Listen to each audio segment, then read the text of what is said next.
Comme il m'était impossible de me souvenir de tout le world building dans One Piece, j'ai transformé mon mur en carte mentale.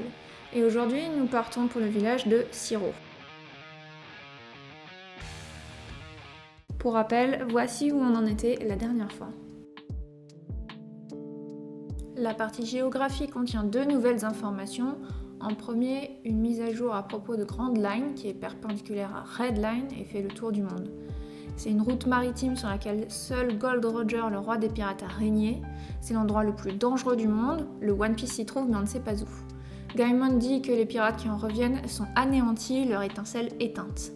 En deuxième, Red Line est un continent qui fait le tour du monde et sépare l'océan en deux. Sa roche est rouge, et la version originale fait aussi mention d'une ville au centre de Red Line.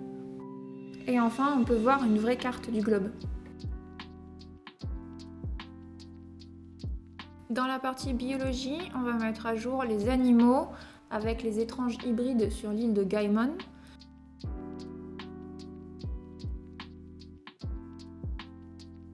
Et le fait que certains animaux agissent comme des humains. L'exemple est pris de la mini-aventure de Buggy. On va également mettre à jour la carte des humains en ajoutant le nez du Sop.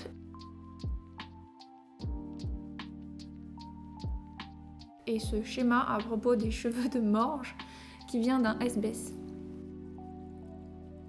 Dans la partie technologie et magie, je vais ajouter une carte pour les habiletés inhabituelles qui ne proviennent pas de fruits du démon, comme les pouvoirs d'hypnose très puissants de Django et la super vitesse de Kuro. Dans la partie histoire, on va commencer par les commentaires du narrateur et ajouter que la colère de la forêt est Gaimon. Dans la partie légende, je vais ajouter une carte pour les mensonges du Sop parce que certains ont attiré mon attention.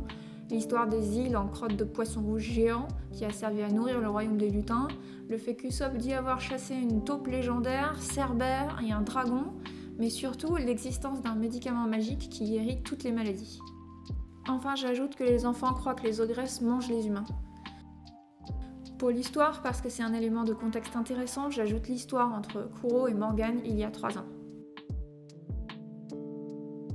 Enfin, dans la partie société, j'ajoute une carte pour Shanks, comme Usopp nous indique qu'il est l'un des pirates les plus célèbres du monde. On aura sans doute plus de choses à ajouter dans le futur. J'en profite pour changer le titre pour les pirates.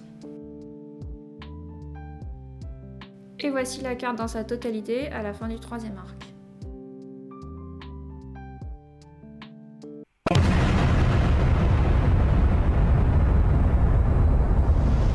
Merci de votre attention continue. J'ai hésité entre intégrer les informations des mini-aventures en même temps qu'elles apparaissent ou les récapituler lorsqu'elles se terminent. De même pour les SBS. J'ai préparé le reste d'East Blue et ça fonctionne bien comme ça pour l'instant. N'hésitez pas à laisser votre avis dans les commentaires et je vous retrouve dans un certain restaurant.